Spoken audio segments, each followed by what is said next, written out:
Okay, போட்டிங்களா? ம் okay. So இந்த மாதிரி ஒரு வலைதளத்தை தொடங்குவதிலிருந்து இருந்து அதை எப்படி பயன்படுத்தணும், எல்லாரும் வலைதளம் என்ன நாம வந்து நம்மளுடைய கேட்டலாக் போடுறது, நம்மளோட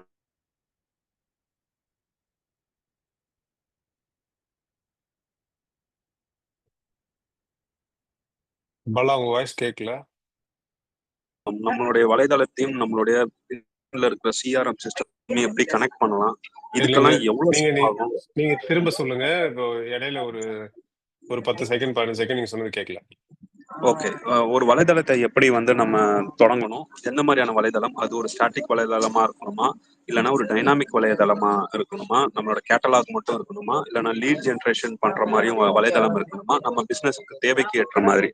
அதுக்கப்புறம் அந்த லீட் ஜென்ரேஷனோட முழு லைஃப் சைக்கிளை வந்து நம்ம எப்படி வந்து கேப்சர் பண்ணணுங்கிற சிஸ்டமும் நம்ம அமைக்கணுமா, பேக் எண்ட்ல வந்து சிஆர்எம் சிஸ்டம்னு சொல்லுவாங்க. இதெல்லாம் பண்றதுக்கு, இதெல்லாம் பண்ணணுமா ஃபர்ஸ்ட் நம்ம தெரிஞ்சுக்கணும் நம்ம தொழிலுக்கு. அதுக்கப்புறம் இதெல்லாம் பண்றதுக்கு எவ்வளவு செலவாகும், அந்த செலவை வந்து நம்மளால ஏற்றுக்கொள்ள முடியுமா, அந்த செலவை எப்படி ரெக்கவர் பண்ண முடியும், இப்படியான விஷயங்கள் இந்த செஷன்ல இருந்து இந்த மாதிரி விஷயங்களை இந்த செஷன்ல இருந்து நான் எதிர்பார்க்கலாம். நானே வந்து ஆர்வமா இருக்கிறேன். ஸோ ஆனந்த், உங்ககிட்ட நான் கொடுக்குறேன் ப்ரோக்ராம். நீங்க ஒரு 30 நிமிடங்கள் பேசணும். நன்றி. 30 நிமிடங்கள் பேசணுமா? ஓகே. ஆமா, அதுக்கப்புறம் கேள்வி பதில் வச்சுக்கோங்க. அப்புறம் ரீகன் ஜாயின் பண்ணிடுவாரு, அவரோட ஒரு செஷன் இருக்கு. இது 2 செஷனும் நம்ம இன்னைக்கு டார்கெட் பண்ணுவோம். தேங்க்யூ. சரி, இப்போ வந்து நான் இந்த செஷனுக்குள்ள போறதுக்கு முன்னாடி நான் என்ன பத்தி சொல்லிடுறேன். என்னோட பேர் வந்து பொன்சக்தி ஆனந்த். எனக்கு கிட்டத்தட்ட ஒரு 20 வருஷம் எக்ஸ்பீரியன்ஸ் இருக்குன்னு சொல்லலாம் இந்த ஃபீல்ட்ல. ஸோ நேரடியா ஒரு கம்பெனிஸ்ல ஒர்க் பண்ணி கம்பெனிஸ்க்கு சப்போர்ட் பண்ணி எல்லாம் பண்ணது 18 வருஷத்துக்கு மேல இருக்கு. அதுக்கு முன்னாடி நம்ம வந்து கத்துக்கிட்டு நம்ம ஒரு சில விஷயங்கள் பண்ணதுலாம் இருக்கு இல்லையா? அதெல்லாம் பார்க்கும்போது கிட்டத்தட்ட 20 வருஷங்கள் வந்து எனக்கு இதுல எக்ஸ்பீரியன்ஸ் இருக்கு. எந்த மாதிரி எக்ஸ்பீரியன்ஸ்லாம் நான் ஸ்டார்ட் பண்ணேன் அப்படின்னா, நான் ஸ்டார்ட் பண்ணும்போது ஒரு டிசைனரா தான் ஸ்டார்ட் பண்ணேன். டிசைனரா ஸ்டார்ட் பண்ணிட்டு முதல்ல இந்த கிராஃபிக் டிசைனிங் அப்பதான் வந்து அந்த இதெல்லாம் இன்ட்ரோடியூஸ், இந்த போட்டோஷாப் அந்த மாதிரி விஷயங்கள்லாம் இந்தியாவில் பிரபலமாகிக்கிட்டு இருந்த நேரம். ஸோ அந்த அந்த நேரத்துல தான் நாங்கள் வந்து அது முதல்ல படித்தோம். படிச்சுட்டு அதுல இருந்து எப்படி ஒரு வெப்சைட் வந்து இது சாரி ஒரு பேனர் டிசைன் பண்றது, இந்த மாதிரி விசிட்டிங் கார்டு டிசைன், இந்த மாதிரி சின்ன சின்ன விஷயங்கள்ல இருந்து தான் ஆரம்பிச்சது என்னோட வாழ்க்கை. அதுக்கப்புறமா அங்க இருந்துட்டு ஒரு ஒரு கம்பெனில எனக்கு வேலை கிடைச்சப்போ அங்க எனக்கு ஒரு ஆப்பர்ச்சுனிட்டிலாம் கிடைச்சது. வெப் டெவலப்மெண்ட் டிசைன் எல்லாம் பண்றதுக்கான அடிஷனல் ஆப்பர்ச்சுனிட்டி. அப்புறம் எல்லாமே அதுல இருந்தே நம்ம கொஞ்சம் கொஞ்சமா படிச்சு படிச்சு ஓரளவுக்கு என்னென்ன டெக்னாலஜி இருக்கு அப்படின்ற அளவுக்கு இப்போ வந்து தெரியும். இப்போ ஏஐ வரைக்குமே நம்ம வந்துட்டு வந்துட்டோம். ஏஐல வைப் கோடிங் அளவுக்குமே நம்ம வந்துட்டோம். ஸோ எப்படின்னா, நான் ரொம்ப கியூரியஸா இருப்பேன் எல்லா விஷயத்துலயும். எந்தெந்த டைம்ல எந்தெந்த புது டெக்னாலஜி வருது, புதுசா என்ன வருதுன்றது பார்க்கறதுல வந்து ரொம்ப ஆர்வமா இருப்பேன் நான். ஸோ அதனால அது வந்து என்ன ஒவ்வொரு ஒவ்வொரு வாட்டியும் உத்வேகப்படுத்திட்டே இருக்கும். நம்ம ஏதாவது ஒண்ணு புதுசா வந்திருக்குன்னா, அது உடனே அது என்னலாம் இருக்கு? அதுல என்னலாம் நம்மள யூட்டிலைஸ் பண்ணிக்க முடியும்? நம்மளோட டெவலப்மெண்ட்டுக்கோ, இல்ல வேற எல்லா விஷயத்துக்கும் என்ன தேவைப்படும்? அப்படிங்கிற மாதிரி நான் எப்பவுமே பண்ற வழக்கம் உண்டு. அது அந்த ஒரு உத்வேகமே என்ன நெறைய விஷயங்கள் கத்துக்கிறதுக்கான ஒரு வழிவகை செஞ்சது. ஸோ இப்போ இப்போ நான் கரண்ட்டா வந்துட்டு இந்த மாரி ப்ராஜெக்ட்ஸ் எடுத்து பண்றது, எல்லாம் பண்றதும் பண்றேன். ஐடிலயும் நான் வொர்க் பண்ணிட்டு தான் இருக்கேன். பட் இதுல முக்கியமா வந்து எனக்கு வந்து தொழில் முனைவராவும் எனக்கு ஒரு எக்ஸ்பீரியன்ஸ் இருக்கு. நானும் ஒரு ஒரு கம்பெனி ஸ்டார்ட் பண்ணி, அதுல நெறைய ப்ராடக்ட்லாம் பண்ணி, அதுல என்ன தவறுகள் இருந்துச்சு, எதுல நிறைகள் இருந்துச்சு அப்படின்ற தெரியிற அளவுக்குமே, அதுலயுமே எனக்கு எக்ஸ்பீரியன்ஸ் இருக்கு. கிட்டத்தட்ட ஆல்மோஸ்ட் ஒரு பேக்ட் ஆஃப் எக்ஸ்பீரியன்ஸ் வந்து எனக்கு இருக்கு எல்லாத்துலயுமே. ஸோ அதனால எந்த மாதிரியான வெப் பிரசன்ஸ் வேணும்னாலும் சரி, என்ன மாதிரியான அ நம்மளோட நம்மளோட அப்ளிகேஷனோ இல்ல வெப்சைட்டோ எப்படி இருந்தா நம்ம பிசினஸ்க்கு அது ரொம்ப யூஸ்ஃபுல்லா இருக்கும் அப்படிங்கிறது தான் இப்போ வரைக்கும் நம்ம கத்துருக்கோம்னு வச்சுக்கோங்களேன். நம்ம இப்ப அதுதான் பத்தி சொல்லவும் போறோம். இப்ப அதுல முக்கியமான விஷயம் நான் சொல்லணும்னு நினைக்கிறது, நம்ம கிட்ட வந்து ஃபர்ஸ்ட் டிசைன் திங்கிங் அப்படின்னு சொல்லுவாங்க. டிசைன் சிஸ்டம் அப்படின்னு சொல்லுவாங்க. நம்ம கிட்ட நான் இப்போ இப்போ தமிழர்கள்ட்ட நான் நிறைய இடத்துல பாக்குறது, நம்ம ஒரு ஒரு ப்ராடக்ட்டோ இல்ல ஒரு பிசினஸோ ஸ்டார்ட் பண்றோம்னா நம்மளுக்கு அது டிசைன்ல வந்து கோட்ட விடுற மாதிரி தான் எனக்கு தோணிட்டே இருக்கும். எப்பவுமே வந்து ஆள் பாதி ஆடை பாதி அப்படின்னு தான் சொல்லுவாங்க. ஒரு ப்ராடக்ட் வந்து உள்ள இருக்க கன்டென்ட்டை விடவும் அதோட மேல இருக்கிற டிசைன் வந்து ரொம்ப முக்கியமான விஷயம். அது நிறைய இடத்துல நிறைய பேர் பண்றதே இல்ல. சும்மா நார்மல் ஸ்டிக்கர ஒட்டி, நார்மல் ஒரு டப்பா வச்சு அதுல ஒரு பொருள குடுத்துட்டு, நாங்க வந்து ரொம்ப நல்ல பொருள் வச்சிருக்கோம். நீங்க வாங்கி யூஸ் பண்ணி பாருங்கன்னு சொல்றத விடவும், இந்த லேஸ் சிப்ஸ் இல்ல மத்த கம்பெனிஸ்லாம் பார்த்தீங்கன்னா, அவங்களோட அப்பியரன்ஸ்லயே அத பார்த்த உடனே டெம்ப்ட் ஆயி வாங்குறதுன்னு ஒண்ணு இருக்கு. சோ இந்த மாதிரி நெறைய விஷயங்கள் வந்து நம்மகிட்ட இன்னுமே லேக்கிங்கா இருக்கு. நம்ம பிசினஸ் வளர்ச்சி அடையறதுல ப்ராப்ளம் இருக்கிறதுக்கும் இதுதான். நீங்க நல்லா வளர்ச்சி அடைறது, வேகமா வளர்ச்சி அடையற எந்த ஒரு கம்பெனியும் பார்த்தீங்கன்னா, அவங்க டிசைனுக்கு வந்து ரொம்ப இம்பார்ட்டன்ஸ் குடுப்பாங்க. அவங்க அப்பியரன்ஸ்க்கு வந்து ரொம்ப இம்பார்ட்டன்ஸ் குடுப்பாங்க. ஏன்னா, முதல்ல வந்து பார்வை தான்.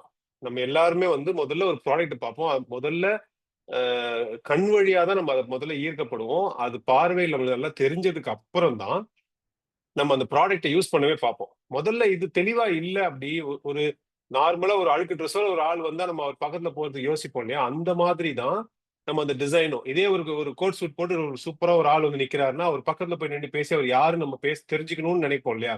அந்த மாரி ஒரு கியூரியாசிட்டிய வந்து நம்ம ப்ராடக்ட்டும் உருவாக்கணும். அப்படி இருந்தா தான் நம்ம ப்ராடக்ட்டையோ, இப்ப நம்ம கம்பெனியவோ வந்து அவங்க அப்ரோச் பண்றதுக்கு விரும்புவாங்க. இதுல வந்து நம்ம இந்த டிசைன் சிஸ்டம் வந்து யாருமே பண்றதே இல்ல. டிசைன் சிஸ்டம்னா ஒண்ணும் இல்ல. ஒரு கம்பெனியோட லோகோல இருந்து அவங்க யூஸ் பண்ற ப்ராடக்ட்ல இருந்து எல்லாத்துக்கும் கலர்ல இருந்து, ஷேப்ல இருந்து, டெக்ஸ்ட் ஃபாண்ட்ல இருந்து எல்லாமே எப்படி இருக்கும்னு ஒரு வடிவமைப்பு போட்டு ஒரு ஒரு ரூல் செட் பண்ணி வைக்கிறது பேர் தான் டிசைன் சிஸ்டம்னு சொல்லுவாங்க. சோ அந்த டிசைன் சிஸ்டம் வந்து எந்த கம்பெனி ஆரம்பிக்கும்போது எனக்கு தெரிஞ்சு 90% மக்கள் வந்து இப்ப செய்றதே இல்ல. ப்ராபப்ளி இப்ப அந்த 10% நான் இப்ப ஏன் சொல்றேன்னா, ஒரு 5, 6 வருஷத்துக்கு முன்னாடி நான் 95% 96% சொல்லியிருந்திருப்பேன். இப்ப கொஞ்சம் பேர் வந்திருக்காங்க. எல்லாருமே வந்து என்ன பண்றாங்கன்னா, இப்ப கொஞ்சம் நல்லா எல்லாத்தையும் பார்க்குறாங்க. அப்புறம் படிப்பும் ஒரு புரிதல குடுக்குது. மத்த ப்ராடக்ட் காம்படிட்டரையும் கொஞ்சம் அனலைஸ் பண்றாங்க. ஓகே, அப்ப அவங்க பண்ணது நம்மளும் ஒரு நல்ல டிசைனா குடுக்கலான்னு. இவங்களோட பார்வைகளும் கொஞ்சம் மாறுது. அதனால இப்ப ஒரு 10% இன்கிரீஸ் ஆயிருக்குன்னு சொல்லலாம். ஆனா இன்னுமே 90% லேக்கா தான் இருக்கும். நம்ம நெறைய டிசைனுக்கும் இம்பார்ட்டன்ஸ் குடுக்கணும். அ அது கொஞ்சம் சின்னதா செலவு பிடிக்கிற விஷயம் தான். ஆனா பரவாயில்லன்னு செஞ்சோம்னா, நம்மளோட ஸ்டாண்டர்ட் வந்து வேற லெவல்ல இருக்கும். நம்மளோட அ ஒரு ஒரு ஒரு நம்ம ப்ராடக்ட்ட வந்து வெளிநாட்டுக்கு கொண்டு போய் சேர்க்கிற அளவுக்கு அது வந்து சிறப்பான ஒரு விஷயமா நிக்கும். ஏன்னா, அங்கேயுமே நம்மளோட ப்ராடக்ட் குவாலிட்டி பார்க்கறதுக்கு முன்னாடி அதோட அப்பியரன்ஸ் வந்து முக்கியமா ப்ளே பண்ணும். எல்லாரையும் கவரணும். அதுக்கப்புறம் தான் அந்த ப்ராடக்ட்டோட விஷயமா அது மாறும்.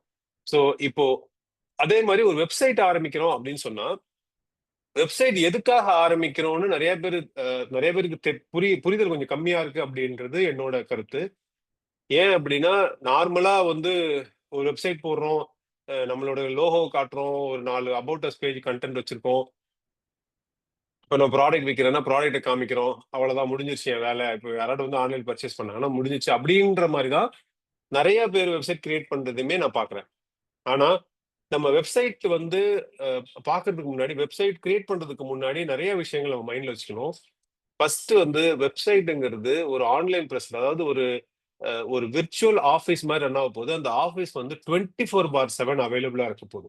அது ரொம்ப முக்கியம். நம்மளோட ஆஃபீஸ் ரூம் வந்து எந்த அளவுக்கு அழகா இருக்கணும்னு வடிவமைக்கிறோமோ, அதே மாரி தான் நம்ம வெப்சைட்டும் இருக்கணும். அதே மாரி நல்லா அழகா இருக்கிற மாரி பார்க்கணும். அதோட ஸ்டாண்டர்ட் வந்து எந்த அளவுக்கு இருக்கணும்ன்றத பார்க்கணும். ஏன்னா, அது 24 மணி நேரமுமே ஆக்சஸிபிளா இருக்க போது. அதுக்கு ஓய்வே இருக்க போறதில்ல. எந்த நாட்ல, எந்த டைம் ஜோன்ல இருந்து அத பார்த்தாலும், பார்த்தாலும் நம்மளோட கம்பெனிய பத்தி அதுதான் சொல்லப்போது. நம்மள யார் என்னன்னா, இப்ப நம்ம வர்ற கஸ்டமர்ஸ் எல்லாருமே இப்ப எப்படி ஆயிட்டாங்கன்னா, 95%க்கு மேல எல்லாம் ஆன்லைன்ல தான் ஃபர்ஸ்ட்டு. அதுக்கப்புறம் தான் ஆஃப்லைன். அது இல்லன்னா, அந்த 5% தான் வந்து வேர்ட் ஆஃப் மவுத். இந்த மாரி வேர்ட் ஆஃப் மவுத்ல வந்து வர்றது, இந்த மாரி நடக்கிறதெல்லாம் இதுல தான் நடக்குது. அப்படி பார்க்கும்போது, ஆன்லைன் பிரசன்ஸ்க்கு நம்ம எவ்வளவு முக்கியத்துவம் குடுக்கணும்ன்றது இதுல இருந்தே உங்களுக்கு புரிஞ்சிருக்கும். அப்ப அந்த ஆன்லைன்ல வர்றவங்க வரும்போதே, நம்ம சைட்ல என்ன விஷயம் வச்சிருக்கோம், நம்ம யாரு அப்படிங்கிறத சொல்ல வைக்கிறதுக்கு, நம்மளோட அந்த டிசைனும் சரி, அந்த வெப்சைட்டோட குவாலிட்டியும் சரி, அது முதல்ல அதுதான் சொல்ல வைக்கும். அந்த லெவல்ல இருந்துச்சு அப்படின்னா, அது நம்ம பார்க்கும்போதே நம்மளுக்கு வந்து ஓகே, இது ஏதோ ஒரு நல்ல கம்பெனியா இருக்க மாட்டிருக்கு அப்படின்ற மாரி தோண ஆரம்பிக்கும். நீங்க இது கம்பேரிசன் நீங்க பார்த்தீங்க அப்படின்னா, எல்லாரும் வந்து ஒரு கவர்ன்மென்ட் வெப்சைட் நம்ம நம்ம இந்தியால இருக்கிற எந்த கவர்ன்மென்ட் வெப்சைட்ல போய் பார்த்தீங்கனாலும் தல சுத்திரும். நம்ம மேக்ஸிமம் வந்து கடுப்பு தான் ஆகும். ஆனா அதே பாருங்க ஒரு பிரான்ஸோ, ஒரு யுஎஸ்ஓ ஒரு சிங்கப்பூர் கம்பெனியோ இந்த மாதிரி பெரிய பெரிய பெரிய மற்ற மேலை நாடுகள் எல்லாம் பாத்தீங்கன்னா அவங்களோட கவர்மெண்ட் வெப்சைட் கூட பாருங்க, அவ்வளோ கிளீனா இருக்கும், அவ்வளோ டிசைன்டா இருக்கும், பெர்ஃபெக்டா இருக்கும். நீங்க எங்கேயுமே போய் கன்ஃபியூஸே ஆகாத அளவுக்கு அவ்வளவு தெளிவா அந்த வெப்சைட்ஸ் இருக்கும். ஏன்னா அது அது அப்படி வைக்கும்போது தான் அங்க இருக்கிற மக்கள் அது தெளிவா யூஸ் பண்ண முடியும். கவர்மெண்ட் என்ன சொல்ல வருது, என்ன செய்யுதுங்கிறத அவங்களால தெளிவா அதை யூட்டிலைஸ் பண்ணிக்க முடியும். ஆனா இந்தியால இருக்கிறது பாத்தீங்கன்னா நம்மளுக்கே யூஸ் பண்ண கடுப்பா இருக்கும். இப்ப இதே வெளிநாட்டுக்காரன் வந்து அதை யூஸ் பண்ணி பார்த்தான்னா அப்ப அவனுக்கு அது எப்படி புரியும்ன்றத பாத்துக்கோங்க.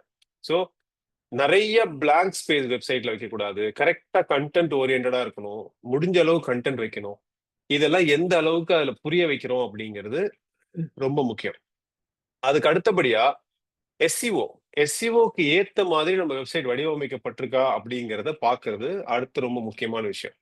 ஏன்னா நம்ம வந்து இப்ப எஸ்சிஓன்றது பிசினஸா மாறிட்டு காலகட்டத்தில் இருக்கிறதுனால அது என்ன ஆயிடுது அப்படின்னா ஒரு ஒரு இப்போ வெப்சைட் எஸ்சிஓ ரிலேட்டடா போட்டு தான் வைக்க முடியுமே தவிர நம்ம தான் ஃபர்ஸ்ட்ல வர வைக்கணும்னா அதுக்கு நம்ம தனியா பே பண்ணி வர வைக்கணும்ன்ற மாதிரி இப்ப காலங்கள் மாறிடுச்சு. அதனால அந்த பேமெண்ட் விஷயத்துக்கு நம்ம விட்டுருவோம். இப்போ எஸ்சிஓ ரிலேட்டடா வைக்கணும் அப்படின்னா ஒரு வெப்சைட் வந்து நீங்க நார்மலா ஒரு கிரால் பண்ணி ஒரு வெப்சைட்டை பாத்தீங்கன்னா அதாவது செக்ஷன்ல கரெக்டா இருக்கணும். அஹ் நம்மளோட எந்த பேஜை வந்து இப்போ வந்து கிரால் பண்ணும்போது அது எந்த எந்த பேஜ் வந்து ஹைலைட் ஆயிருக்கணும். அதே மாதிரி நம்ம பிசினஸ் அட்ரஸை தெளிவா காட்டுறது, நம்ம லொகேஷனை காட்டுறது, இந்த மாதிரி விஷயங்கள்லாம் செய்யும்போது நம்மளோட கரெக்டான நேமை போட்டு தேடும்போது அது கரெக்டா காமிச்சிரும். இந்த அட்ரஸ்ல அவங்க இருக்காங்க, இதெல்லாம் இவங்க ப்ராடக்ட்ஸ், இது உங்க கான்டாக்டஸ் பேஜ் இதுதான், இதை போய் ரீச் பண்ணிக்கோ அப்படின்னு அது தெளிவா நீங்க கூகுள்ல சர்ச் பண்ணிருக்கும் போது பார்த்திருப்பீங்க, அது தெளிவா காமிக்கும். இந்த மாதிரி பெர்ஃபெக்ட்டா தெளிவா பிளேஸ் பண்றதுக்கும் நம்ம அந்த அந்த வெப்சைட்ல நம்ம அந்த வேலையும் சேர்த்து செய்யணும். அப்பதான் ரொம்ப தெளிவா இருக்கும். இது ஒரு விஷயம். அதுக்கப்புறம் பாத்தீங்கன்னா முக்கியமா பாக்குறது வந்து தேவை என்ன இருக்கு, நம்ம நம்ம யாரு, அப்ப நம்ம வெப்சைட் நம்மளை பத்தி சொல்லணும், என்னன்னு சொல்லணும் அப்படின்றது. ரெண்டு விஷயம் இருக்கு. ஒண்ணு நம்ம நம்மளோட கஸ்டமர்ஸ்க்கு நம்மளை பத்தி காட்டுறது. ரெண்டாவது அந்த வெப்சைட் மூலமா நம்ம என்ன செஞ்சுக்க முடியும் அப்படிங்கிறது. எப்படின்னா ஃபார் எக்ஸாம்பிள் வந்து இப்போ நான் ஒரு மளிகை கடை வச்சிருக்கேன்னு வச்சுக்கலாம். இல்ல இன்னொருத்தர் வந்து ஒரு என்ன சொல்லலாம், ஏதோ ஒரு ப்ராடக்ட் வந்து மேனுஃபேக்சர் பண்றாருன்னு வச்சுக்கலாம். சரியா, ஒரு மேட்சஸே மேனுஃபேக்சர் பண்றாரு, ஒரு தீப்பெட்டி மேனுஃபேக்சர் பண்றாருன்னு வச்சுக்கலாம். நாம வந்து ஒரு மளிகை கடை வச்சிருக்கோம்னு வச்சுக்கலாம்.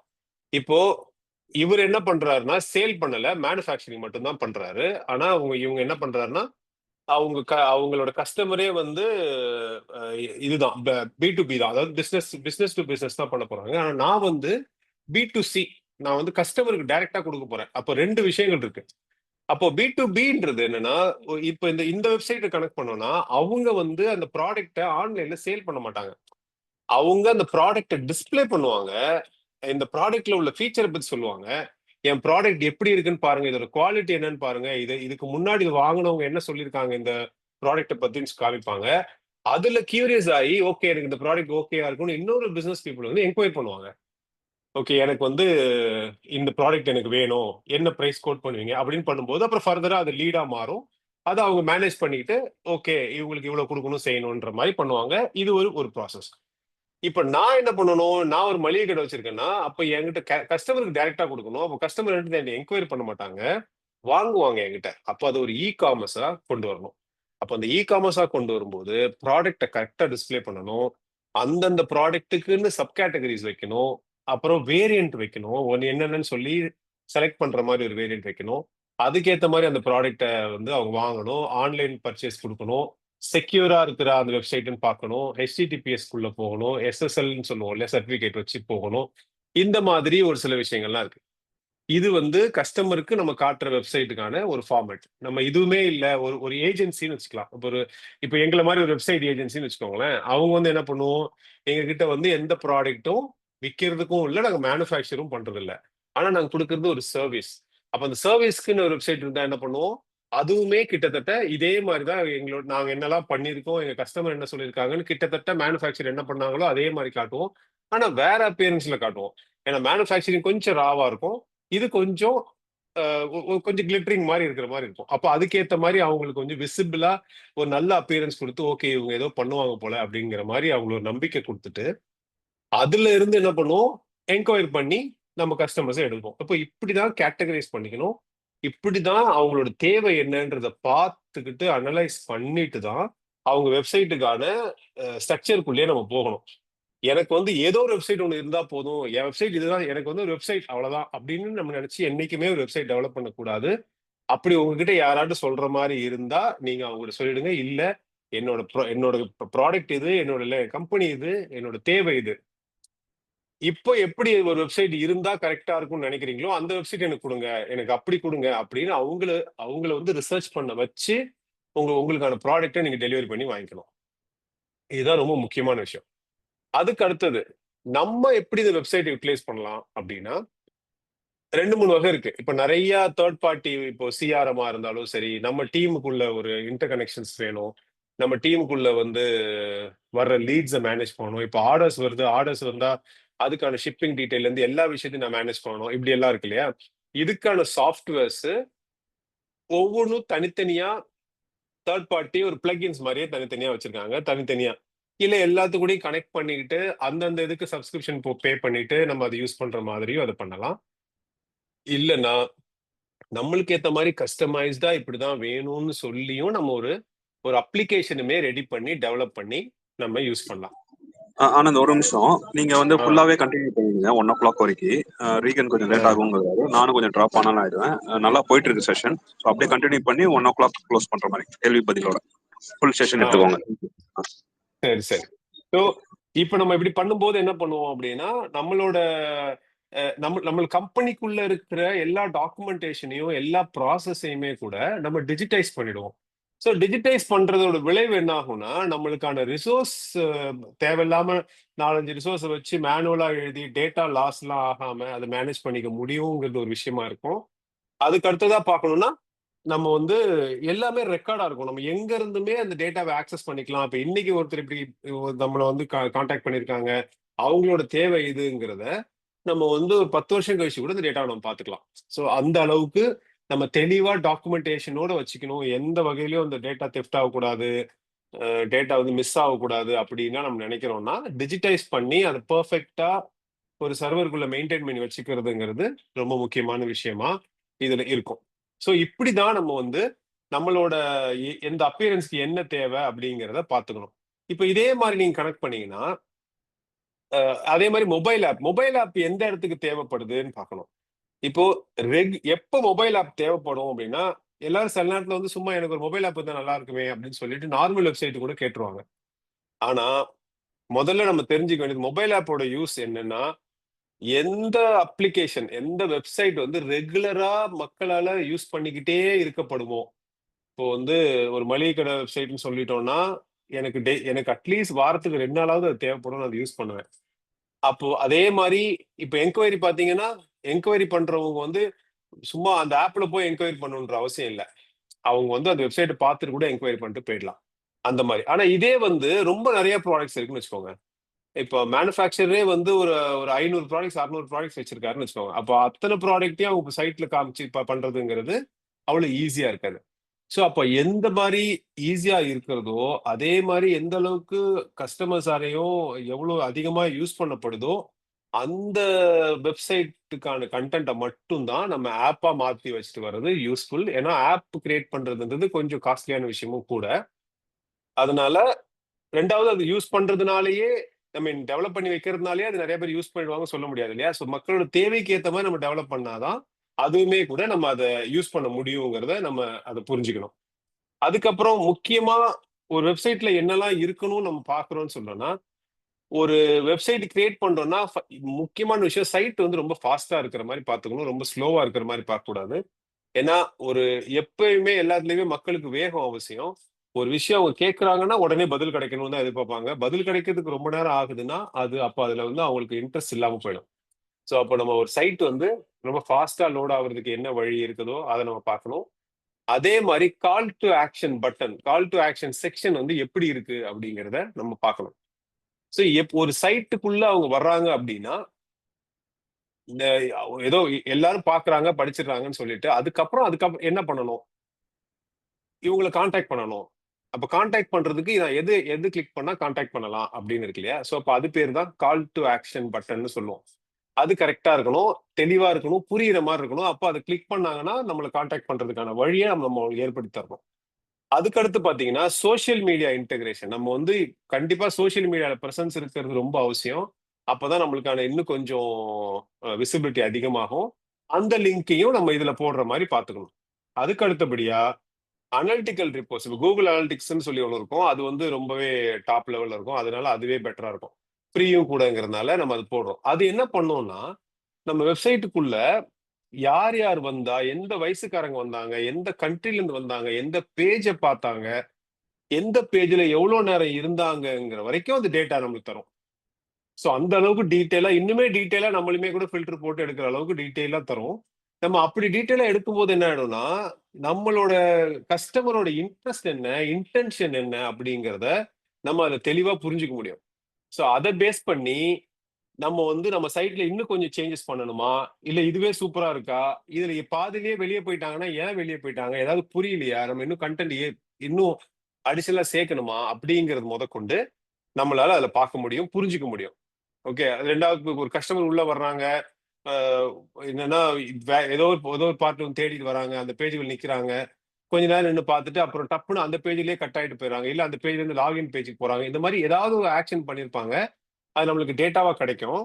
நம்ம அது கிடைக்கும் போது நம்ம புரிஞ்சுக்கலாம், ஓகே இது வந்து அவங்களோட தேவை என்ன இருக்குங்கிறத புரிஞ்சு நம்ம அதுக்கேத்த மாதிரி அவங்கள சர்வீஸ் பண்ண வைக்கலாம். அதுக்கப்புறம் பிளாக், நியூஸ் செக்ஷன் அப்படிங்கிற மாதிரி பிளாகோ இல்லைன்னா நியூஸ் செக்ஷனோ ஏதாவது என்னன்னா, ஏதாவது ஒரு கண்டென்ட் வந்து ரெகுலரா இதை அப்டேட் பண்ணிக்கிட்டே இருக்கும்னு வச்சுக்கோங்க. அந்த கண்டென்ட் வந்து என்ன ஆகும்னா, இது சர்ச் இன்ஜினை பொறுத்த வரைக்கும் கண்டென்ட் தான் ரொம்ப முக்கியமான விஷயம். எவ்வளவுக்கு எவ்வளவு கண்டென்ட் இருக்கோ அவ்வளவுக்கு எவ்வளவு சைட்டுக்குள்ள வந்து சைட் வந்து கிரால் ஆகிக்கிட்டே இருக்கும். நிறைய அந்த கண்டென்ட் ரிலேட்டடா நம்ம பேஜ் வந்து ரேங்கிங்ல டாப்ல போய்கிட்டே இருக்கும். ஸோ அப்ப ஈஸியா விசிபிலிட்டி கிடைக்கிறதுக்கும் அது வழிவகை செய்யும். ஏதாவது ஒரு வகையில நம்மளோட பேஜுக்கு வந்து வரும். அது எப்படி நடக்கும் அப்படின்னு அந்த ஃப்ளோவையும் சொல்றேன். எப்படின்னா, இப்போ ஃபார் எக்ஸாம்பிள் வந்து நான் வந்து ஒரு ஒரு மளிகை கடையில ஒரு பர்ட்டிகுலர் ப்ராடக்ட் வந்து இன்னைக்கு ரிலீஸ் பண்றேன்னு வச்சுக்கோங்க. இன்னைக்கு இதான் ஃபர்ஸ்ட் டைம் லான்ச் பண்றோம். ஏதோ ஒரு முறுக்கு வந்து லான்ச் பண்றோம்னு வச்சுக்கோங்க. அப்ப நான் என்ன பண்ணுவேன், முறுக்கு. அப்ப அந்த முறுக்குன்னு வரும்போது நான் அதுல என்னெல்லாம் போட்டிருப்பேன், ஒரு கண்டென்ட் எழுதியிருப்பேன். இந்த மாதிரி ட்ரெடிஷ்னல் தமிழ் ஸ்நாக்ஸ் வந்து நம்ம இங்க லான்ச் பண்றோம் வெரி ஃபர்ஸ்ட் டைம் அப்படின்னு சொல்லிட்டு ஒரு கண்டென்ட் பெருசா எழுதுனேன். அப்போ ஒரு எக்ஸாம்பிள் பாருங்க, ட்ரெடிஷ்னல்ன்ற கீவேர்டு அதுல இருக்கு, தமிழ்ன்ற கீவேர்டு இருக்கு, ஸ்நாக்ஸ்ன்ற கீவேர்டு இருக்கு. அதே மாதிரி தமிழ் ஸ்நாக்ஸ்ன்றதும் அந்த கீவேர்டு தான், ட்ரெடிஷ்னல் தமிழ் ஸ்நாக்ஸ்ங்கிறதும் கீவேர்டு தான். அப்போ இந்த மாதிரி எல்லா வகையிலையும் அந்த கீவேர்ட்ஸ், காம்பினேஷன் ஆஃப் கீவேர்ட்ஸ் வந்து அது மாறி மாறி மாறி மாறி நம்ம பேஜ் இருக்கிறதெல்லாம் எடுத்து வைக்கும். இப்போ ட்ரெடிஷ்னல் தமிழ் ஸ்நாக்ஸ்ன்னு யாராவது தேடினாங்கன்னா சர்ச் இன்ஜினில் நம்ம போட்டிருக்க மாட்டோம். அதாவது பே பண்ணி நம்ம டாப்ல வர்ற மாதிரி காமிச்சிருக்க மாட்டோம். பட் இருந்தாலும் இந்த காம்பினேஷன் சர்ச்ல 2வது பேஜ் 3வது பேஜ்லயாவது நம்மளது வரும்.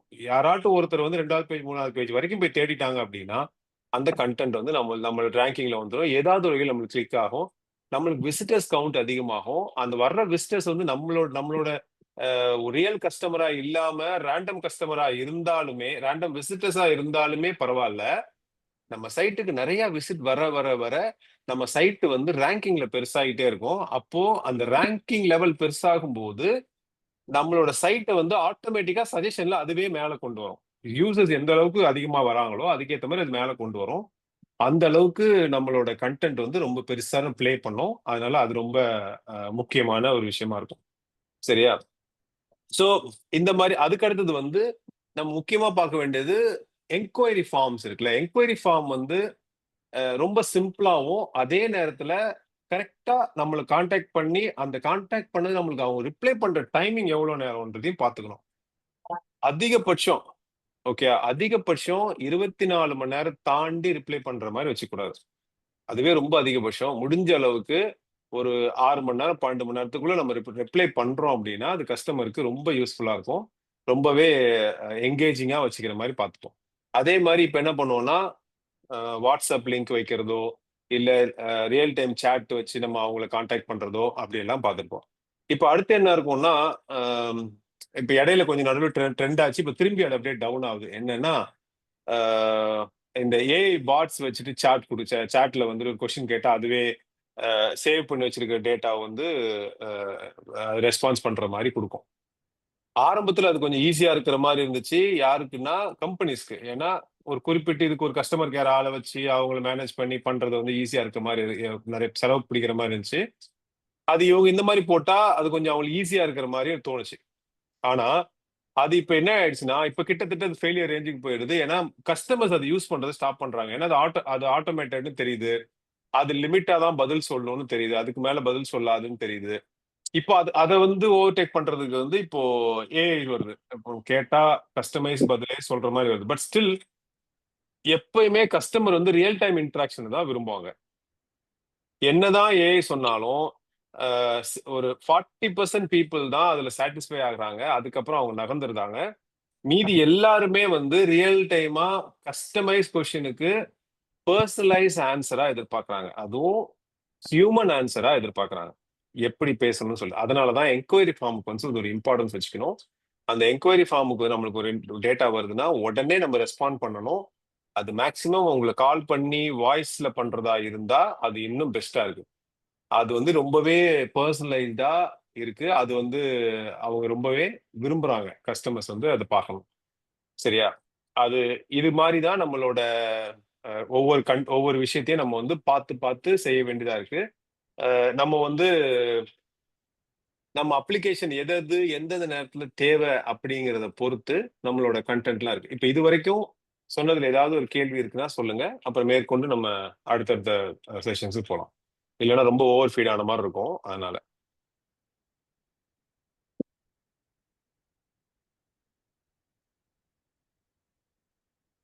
ஏதாவது கேள்விகள் இருக்கா?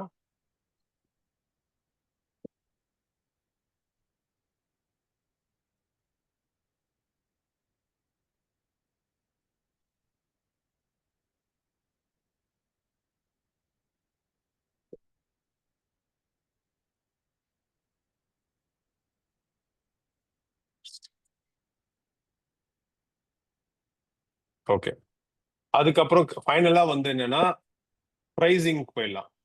இப்போ பிரைசிங் அப்படின்னு பார்க்கும்போது நாங்க எப்படி பிரைஸ் பண்ணோம்னா ஒரு ஒரு வெப்சைட்டுக்கு இதுதான் பிரைஸ், ஒரு பேஜுக்கு இதுதான் பிரைஸ், 4 பேஜ் இருந்தா ஒரு பிரைஸ், 5 பேஜ் இருந்தா ஒரு பிரைஸ் அப்படின்னு சொல்லி நம்ம வந்து எதுக்குமே ஒரு ஸ்டாண்டர்டைஸான பிரைசிங் வந்து வைக்கிறது இல்ல. அந்த மாதிரி யாருக்குமே பண்றது இல்ல. ஏன்னா நார்மலா ஒரு ஒரு ஒரு பர்டிகுலர் ஒரு ஒரு டெம்ப்ளேட்டையோ எதையோ எடுத்து இதுதான் உங்களுக்கான சைட்டு, இதுல என்ன போடணுமோ போட்டுக்கோங்க அப்படின்னு சொல்ற மாதிரி நம்ம எப்பவுமே டெவலப்மெண்ட் பண்றது இல்ல.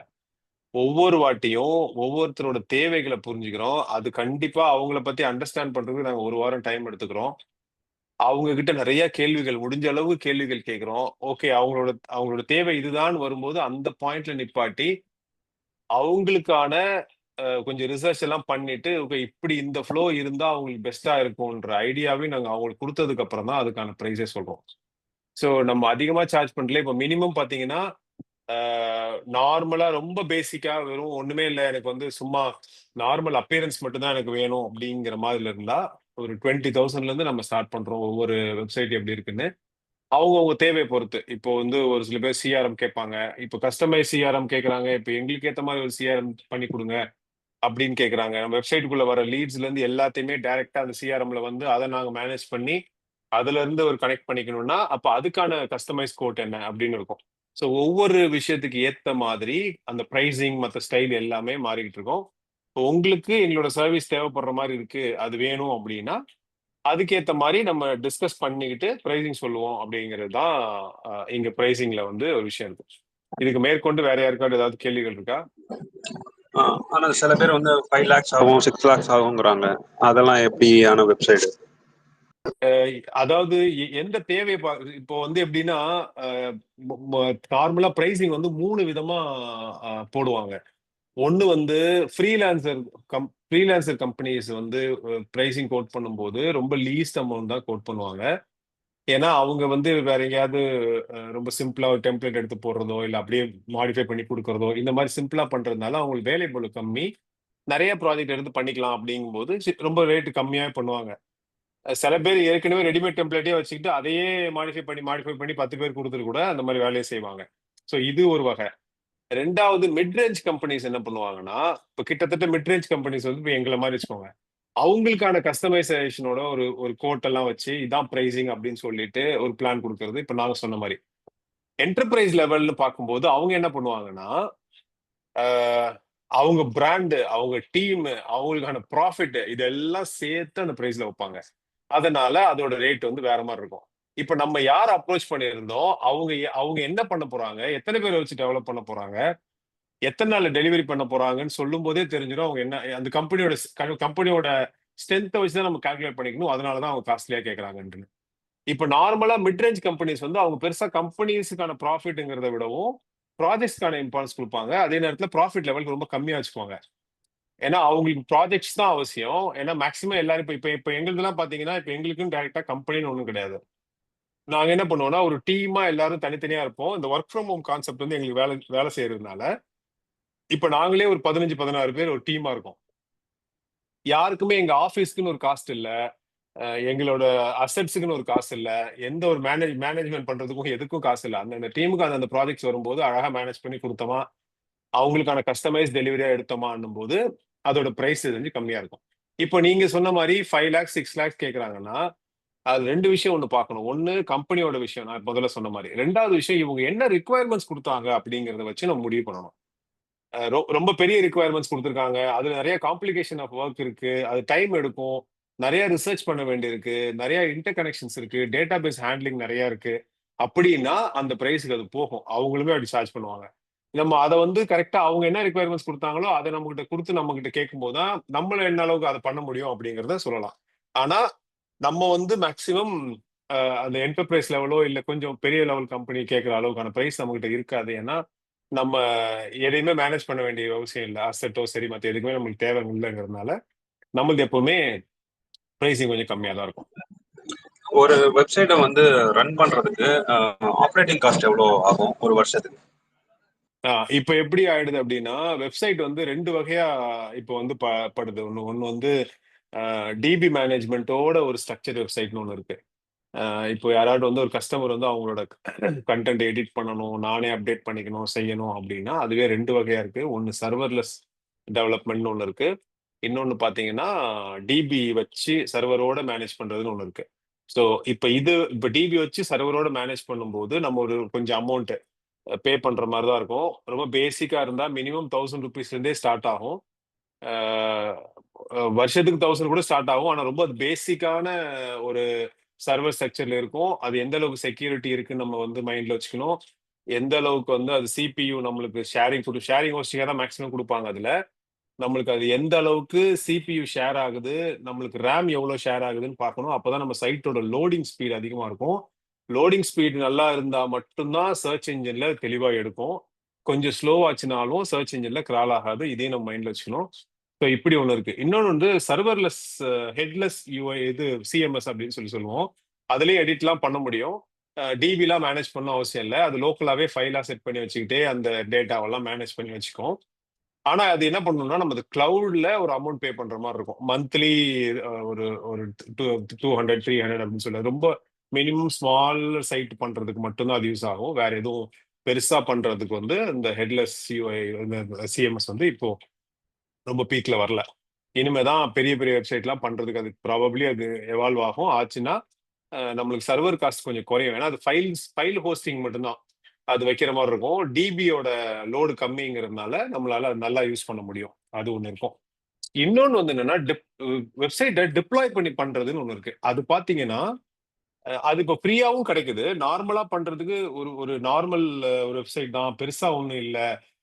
அது வந்து நம்ம இப்ப எதுவுமே அ ஒரு அதிகபட்சம் ஒரு 15, 20 பேஜ் தான் இருக்கும். ரொம்ப நார்மல் வெப்சைட் தான் நான் வச்சிருக்கேன்னா, ஈஸியா டிப்ளாய் பண்ணிட்டு போயிடலாம். அதுக்கு வந்து ஃப்ரீயா தான் இருக்கு. ஓகே. என்ன ஒண்ணே ஒண்ணு இருக்கும்னா, நம்ம வந்து விசிட்டர்ஸ் கவுண்ட் வந்து ஒரு மாசத்துக்கு 10,000 விசிட்ஸ் வந்து பண்ணலாம் அப்படிங்கிற அளவுக்கு இருக்கு. 10,000 பேர்ல நார்மல் வெப்சைட்டுக்கு 10,000 பேர்லாம் வரவே மாட்டாங்க. 1000 பேர் வர்றதே பெரிய விஷயம்ங்கிறதுனால, அந்த மாரி ஃப்ரீ சர்வர்க்குள்ளேயே கூட போயிடலாம். அதுக்கு மேல போற மாரி இருந்துச்சுன்னா, நம்ம வந்து மாசத்துக்கு $10 ஸ்டார்ட் ஆகுது ஒவ்வொருத்தரும். $10 இல்லன்னா $20 அந்த மாரி ஒவ்வொன்னு வருது. எந்த இதுல வைக்கிறோமோ, இப்ப இன்கேஸ் வந்து நம்ம உள்ளயே சிஆர்எம்லாம் ஹோஸ்ட் பண்ணணும். நல்ல ஒரு டிபி கனெக்ஷன்ஸ் எல்லாமே சேர்த்து பண்ணணும்னா, ஒரு $20ல இதுல இருந்து மாசத்துக்கு யூஸ் பண்ற மாதிரி இருந்தா போலாம். அந்த மாதிரி எல்லா ஆப்பர்ச்சுனிட்டியுமே இருக்கு. ஃப்ரீயா யூஸ் பண்ற மாதிரியான ஆப்பர்ச்சுனிட்டியும் இருக்கு, பெய்டும் இருக்கு. நல்ல ஹை அண்ட் சர்வர் நம்மளுக்கு ரேஞ்சே வேற.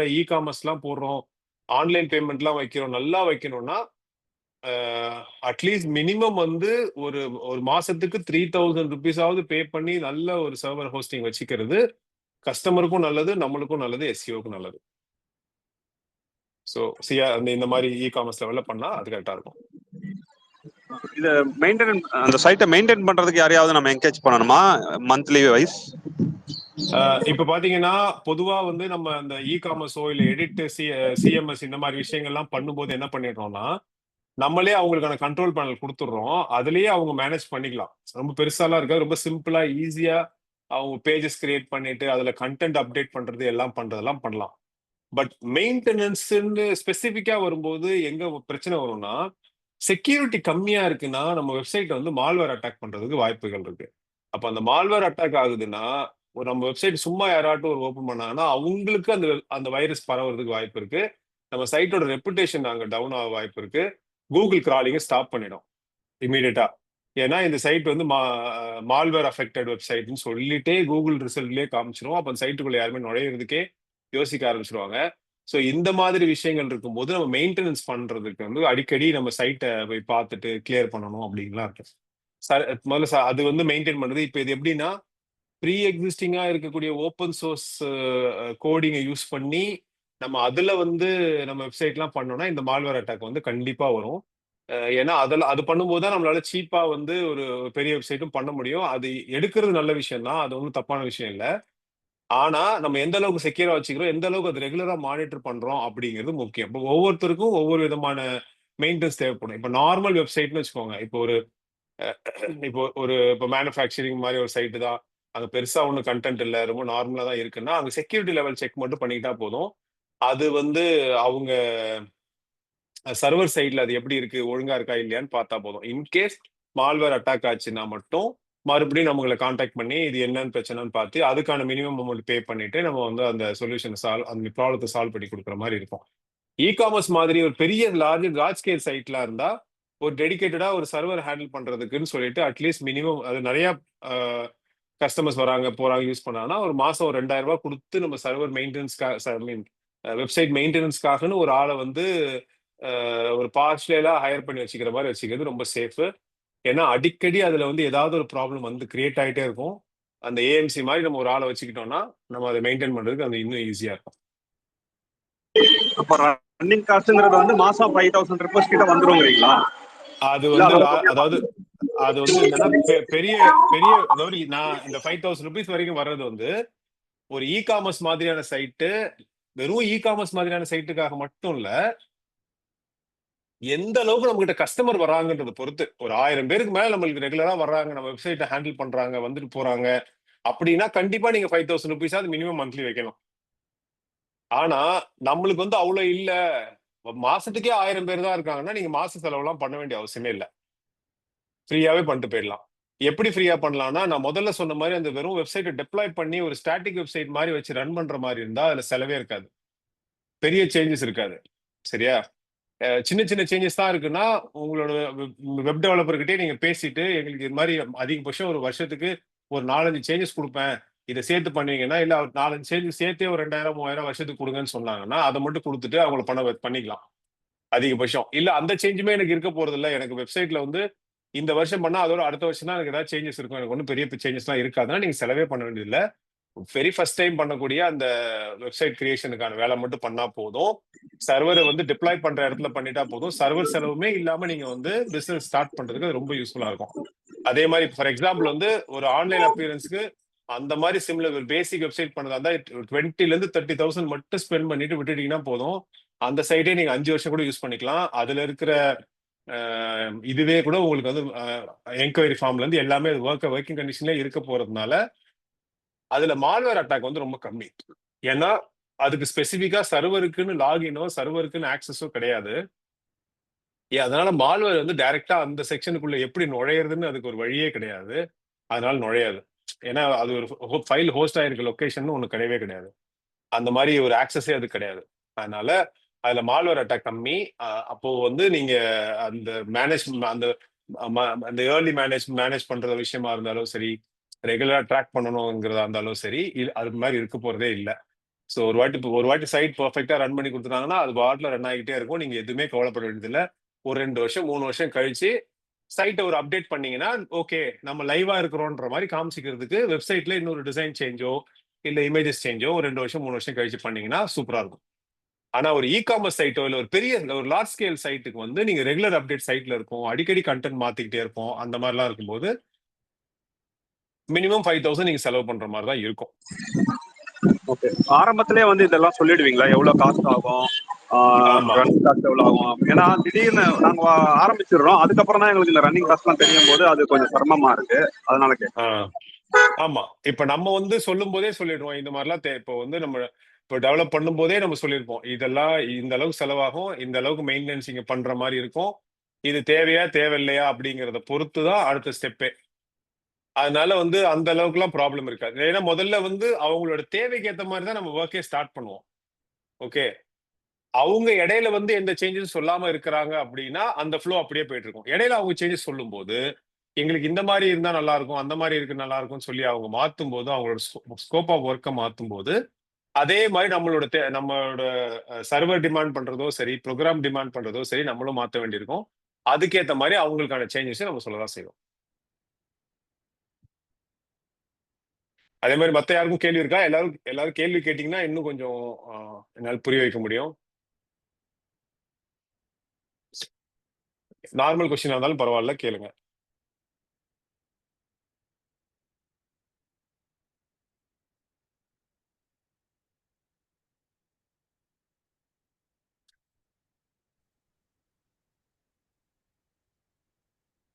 ஹலோ. சொல்லுங்க. சந்தோஷ் பேசுறேன்.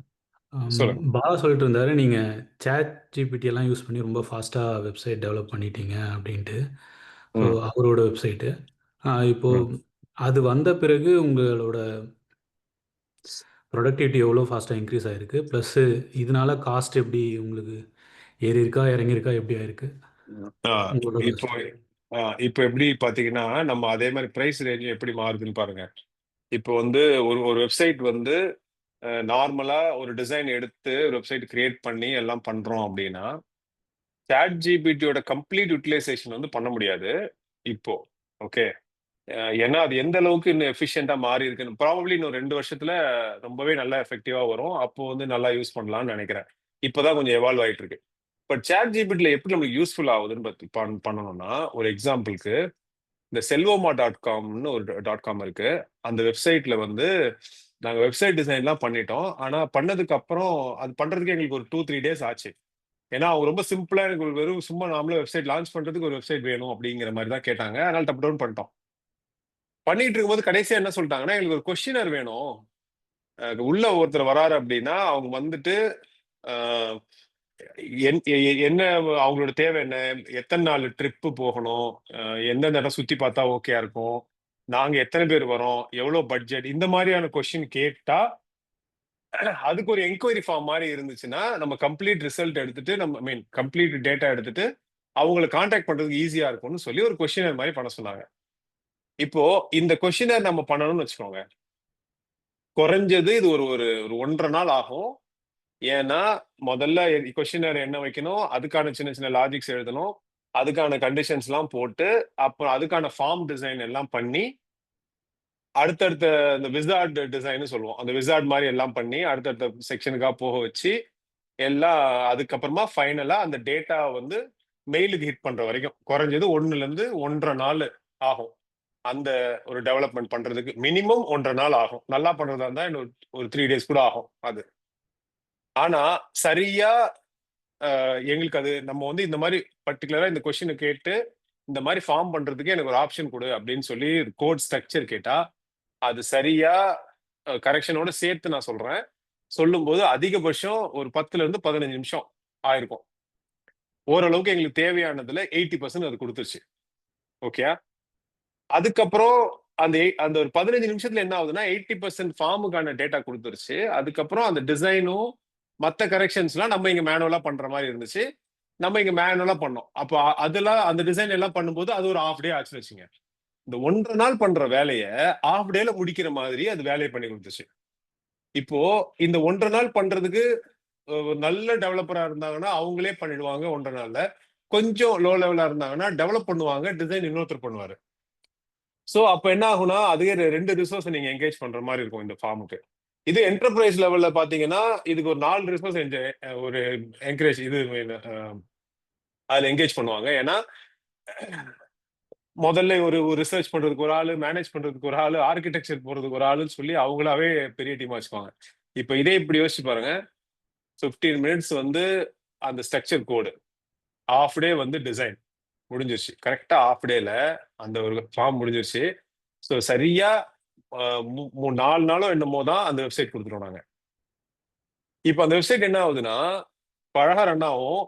அது வந்து அது மால்வேர் அட்டாக் பண்ண முடியாத ஒரு வெப்சைட். ஏன்னா அதுக்குன்னு ஒரு லாகின் இல்லை, ஒன்றும் இல்லைன்னா ரொம்ப தெளிவா அது வேலை செய்யும். அது ரொம்ப சிம்பிள் வெப்சைட் தான் அப்படிங்கிறதுனால அது ரொம்ப ஈஸியாகவும் இருக்கும். அது பாட்டில் மேனேஜ் பண்றதுக்கும் ஈஸியா இருக்கும். இப்படிதான் அதோட எவால்வ் ஆகுது. இது இன்னுமே கொஞ்சம் நல்லா ஆகும். இப்போ இந்த 3 நாள் கம்ப்ளீட்டா அந்த வெப்சைட் பண்ணதுக்கு, ஏன்னா இப்போ நாங்களும் பார்த்தோம், ட்ரை பண்ணோம். என்னன்னா அது ஒரு செட் ஆஃப் டிசைன்ஸ் தான் வச்சிருக்கு. அந்த டிசைனை தான் திரும்ப திரும்ப அது கொடுக்குது. இன்னும் அதுவாவே இது ஒரு சூப்பர் டிசைன் கொடு அப்படின்ற மாதிரி எல்லாம் பண்றதுக்கு இன்னும் எந்த ஏயுமே ரெடியா இல்லை. இன்னும் 2 வருஷம் 3 வருஷத்துல நல்லாவே ரெடி ஆகலாம். அதுக்கப்புறம் அந்த 2 வருஷம் 3 வருஷம் கழிச்சு நம்ம பார்த்தோம் அப்படின்னா இந்த 4 நாள்ல பண்ண வெப்சைட்டை ஒரு நாள்ல பண்ணிருக்கலாம், இல்லைன்னா ஒரு 1.5 நாள்ல பண்ணி முடிச்சிடலாம். அப்போ அதுக்கான காஸ்டிங் எப்படி ஆகுது? இப்போ இதே வெப்சைட் வந்து இவங்க கேட்ட மாதிரி இந்த ஒரு ஒரு கிட்டத்தட்ட ஒரு 20 பேஜுக்கு மேல போட்டு அதுக்கான எல்லா ஃபார்ம் கொஸ்டின் எல்லாம் போட்டோம்னா குறைஞ்சது ஒரு 50,000 ரூபாய் ஆகும். ஒரு நார்மலா பேசிக்கா போடுற மாதிரி இருந்தா ஒரு வெப்சைட்டுக்கு வந்து 50,000 ரூபாய் கண்டிப்பா கலெக்ட் பண்ணுவாங்க. ஏன்னா அந்த கொஸ்டினர் எல்லாம் சேர்த்து அவங்களுடைய எஸ்இஓ பிரசன்ஸ், கூகுள் அனாலிட்டிக்ஸ் எல்லாம் போட்டு பண்றோம்னு சொல்லிட்டு, அதாவது நல்ல நல்ல வந்து ரிசர்ச் பண்ற கம்பெனி சொல்றேன். இதே வந்து நீங்க நார்மலா ஒரு ஒரு ஃப்ரீலான்சர் மாதிரிலாம் போனீங்க அப்படின்னா அவங்க இன்னுமே கூட கம்மியா பண்ணுவாங்க. எனக்கு 20,000 கொடுங்க, 15,000 கொடுங்க, 10,000 கொடுங்கன்னு கேட்பாங்க. இது இட்ஸ் ஆல் அபவுட் குவாலிட்டி தான். எந்த குவாலிட்டி எந்த ஸ்டாண்டர்ட்ல பண்றாங்கிறத பொறுத்து தான். இப்ப பாத்தீங்கன்னா இதே வெப்சைட் வந்து இது அப்படியே நம்ம இதுவா மாத்தி பண்ணும்போது இதுல இந்த ஒரு 2 டேஸ் 3 டேஸோட வேலையை குறைக்குதுன்னு சொல்லும்போது நம்ம அதுக்கு பிரைசிங் வந்து எப்படி வைப்போம்னா எல்லாமே ரிசோர்ஸ் என்கேஜ்மெண்ட் அவங்களுக்கான பேமெண்ட் கணக்கு தான் வரும் போது அதுல இருந்து எப்படி பார்த்தாலும் ஒரு 30% குறைச்சிடலாம், இல்ல 20% 30% வந்து அழகா குறைச்சிடலாம். இப்போ 5 நாள் 6 நாள்ல ஒரு வெப்சைட் பண்ணி ஒரு 50,000 ரூபாய் ஒரு எக்ஸாம்பிளுக்காக சொல்றேன், ஒரு 50,000 ரூபாய் சார்ஜ் பண்றாங்கன்னா யாருமே 5 நாள் 6 நாள்ல பண்றோம் 50,000 ரூபாய் வெப்சைட்னு சொல்ல மாட்டாங்க. நான் ஹானஸ்டா சொல்றேன். எல்லாருமே குறைஞ்சது 2 வாரம் 3 வாரம் ஆகும், 50,000 ரூபாய் செலவாகும் அப்படிதான் சொல்லுவாங்க. ஏன்னா பொறுமையா வேலை தான் செய்வாங்க. ஏன்னா இந்த வெப்சைட் எடுத்த உடனே இந்த வெப்சைட் மட்டும் தான் பண்ண மாட்டாங்க. 2 3 வெப்சைட் பண்ணிட்டு இருப்பாங்க. அது இடையில தான் இதை பண்ணுவாங்க. ஸோ அந்த டியூரேஷனுக்கு ஏற்ற மாதிரி தான் டைம் போட்டு தான் ப்ரைஸிங்கே சொல்லுவாங்க. பட் இதே வந்து நல்லா யோசிச்சு பாருங்க, ஒரு நாள் அவன் ஒரு வெப்சைட் டெலிவரி பண்ண முடியுதுன்னா அவனுக்கு வந்து என்ன இருக்கும்? ஏஐக்கான பேமெண்ட் இருக்கும். ஏஐ வந்து ஃப்ரீ கிடையாது, இப்பயுமே ஃப்ரீ கிடையாது. நல்ல கோட்லாம் வேணும், நல்ல மாடல்ஸ் எல்லாம் நம்ம யூஸ் பண்ணோம்னா நம்ம பே பண்ண வேண்டியிருக்கு. அதுவும் மாசத்துக்கு வந்து $200 பே பண்ற மாதிரி இருக்கு. கிட்டத்தட்ட 18,000 ரூபாய் கிட்ட மாசம் வந்து நம்ம அதுக்கே பே பண்ற மாதிரி இருக்கு. அதுக்கப்புறமா அதுக்கு வைப் கோடிங் சொல்லுவோம். வைப் கோடிங் தான் அவங்களுக்கு கரெக்டா என்னன்னு சொல்லி கேட்டு வாங்குறது. அதுக்கு தேவையான ஒரு ஆளு, அதுக்கான ப்ராம்ப்ட் கொடுக்கறதுக்குன்னு ஒரு ஆள் ஒன்று கண்டிப்பா இது தேவைப்படுது. ஸோ அந்த ரிசோர்ஸ் இந்த 2 விஷயங்கள் சேர்ந்து செலவழிக்கிறது தான் வெப்சைட். கிட்டத்தட்ட நம்ம என்ன நினைக்கிறோம்னா இப்போ ஏஐக்குள்ள வந்துருச்சுன்னா கம்ப்ளீட்டா எல்லாமே கம்மியாவே பண்ணிடலாமே அப்படின்னா கம்மியாலாம் பண்ண முடியாது. ஃபாஸ்டா பண்ணலாம். ஆனா காஸ்ட்ல வந்து பெரிய சேஞ்சஸ் வராது. மிஞ்சி மிஞ்சி போனா ஒரு 30% 40% காஸ்ட் வந்து குறையும். அப்படிதான். ஏன்னா அகைன் நம்ம எப்படியுமே ஏஐ கொடுப்போம், எல்லா ஏஐக்கான காசு கொடுப்போம், அது சர்வருக்கான காசு கொடுப்போம், ஹோஸ்டிங்கான காசு கொடுப்போம், மேனேஜ் பண்றதுக்கான காசு கொடுப்போம், இதெல்லாம் செய்வோம். ஆனா என்ன ஒண்ணு நடக்கும்? நம்மகிட்ட வந்து ஃபாஸ்டா நடக்கும். எல்லாமே சீக்கிரம் சீக்கிரம் சீக்கிரம் எல்லாமே கிடைக்கிறதுக்கான வழி. நான் இன்னைக்கு பிசினஸ் லான்ச் பண்ணணும்னு நினைச்சு போன மாசம் லான்ச் பண்ண நினைச்சு 1 மாசம் மத்த கம்ப்ளீட் ஸ்ட்ரக்சர்லாம் பண்ணிட்டேன். எனக்கு அடுத்த வாரம் இப்ப லான்ச் இருக்கு, எனக்கு இன்னைக்கு காலையில தான் ஒரு இன்ஸ்ட்ரக்ஷனே வருது எனக்கு வெப்சைட் பண்ணணும்னு சொன்னா ரெடி பண்ணி கொடுத்துடலாம். ஆனா இதே ஏஐக்கு முன்னாடினா 2 நாள்ல ஒரு வெப்சைட் பண்ணி கொடுனா ஒரு டம்மி வெப்சைட் தான் பண்ணி கொடுப்பாங்க.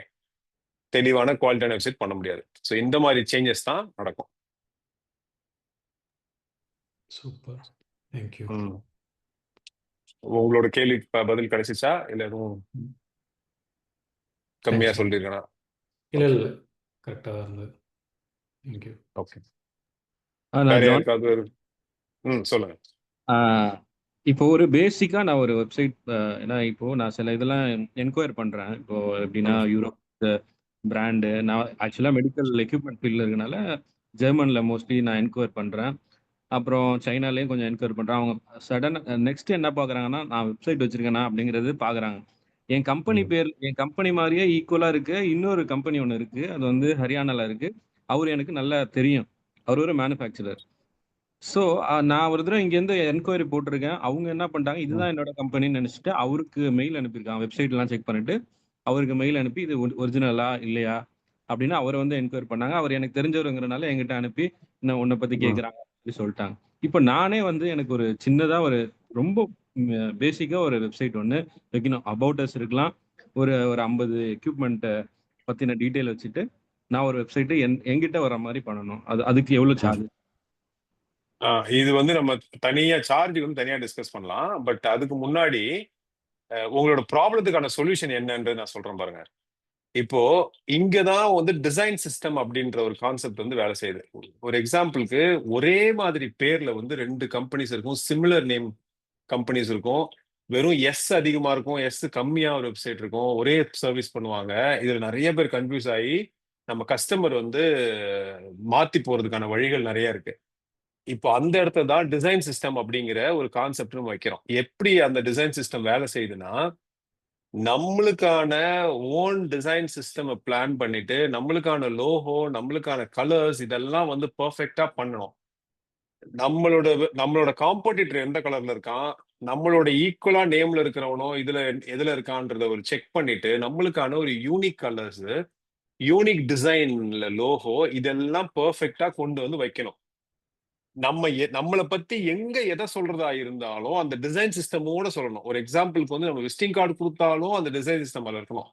நம்ம வந்து ஒரு ஒரு பிபிடி அனுப்புனாலும் அதுல இருக்கணும். ஒரு ப்ரொபோசல் அனுப்புனாலும் நம்மளோட லோகோ, நம்மளோட கலர்ஸ், அந்த ஃபாண்ட் அதோட ஸ்ட்ரக்சர் அப்படியே மெயின்டைன் ஆகி அனுப்பணும். இப்படி நம்ம வந்து என்ன பண்ணுவோம்னா யூசருக்கு வந்து புரிய வச்சுக்கிட்டே இருப்போம். இது நான், இது மத்தவங்க வேற ஆளு, இது நான் சொல்லிட்டே இருக்கணும். இது இப்படிதான் நம்ம என்ன பண்ணுவோம்னா அந்த கேஎஃப்சி, இப்போ கேஎஃப்சி, பிஸா ஹட் எல்லாம் பாத்தீங்கன்னா ஒரே கலர் சிஸ்டம் தான். 2 பேருமே சேம் கலர்ஸ் தான் இருக்கும். கேஎஃப்சியும் பிஸா ஹட்டையும் பாத்தீங்கன்னா ரெட் அந்த பிளாக் கலர் தான். ஆனா நீங்க எவ்வளவு தூரத்துல இருந்து பார்த்தாலும் கேஎஃப்சினா கேஎஃப்சின்னு தெரியும், பிஸா ஹட்னா பிஸா ஹட் தெரியும். ஏன்னா உங்களுக்கு உங்ககிட்ட திரும்ப திரும்ப திரும்ப திரும்ப அதை காமிச்சுக்கிட்டே இருக்காங்க. கேஎஃப்சினா இப்படி இருக்கும், பிஸா ஹட்னா இப்படி இருக்கும் இப்படின்னு சொல்லி காமிக்காம உங்களுக்கு டிஃபரன்ஷியேட் தெரிய ஆரம்பிக்குது.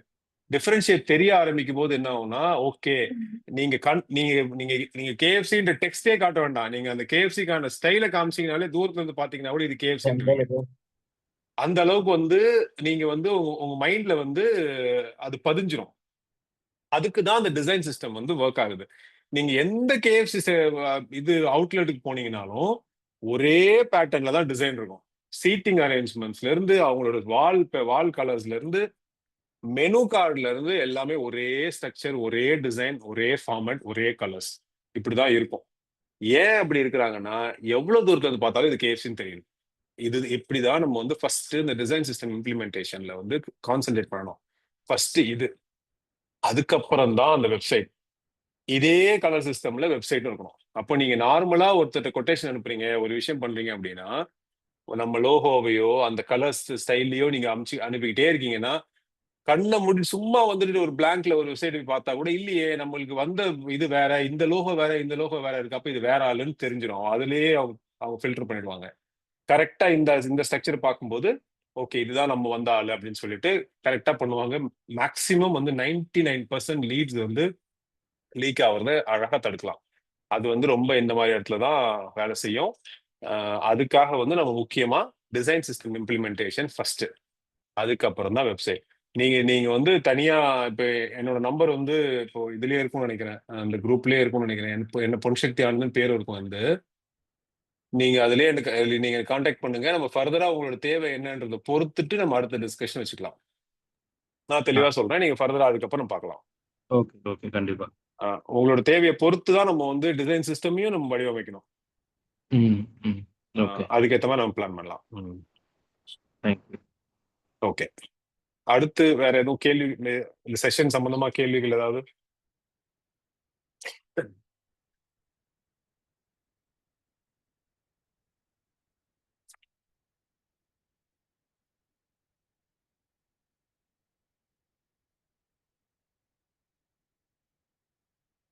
எல்லாரும் தெளிவாயிருச்சா? இந்த செஷன் வந்து உண்மையிலேயே தேவையானதா இருந்துச்சா எல்லாருக்கும்? ஆமா.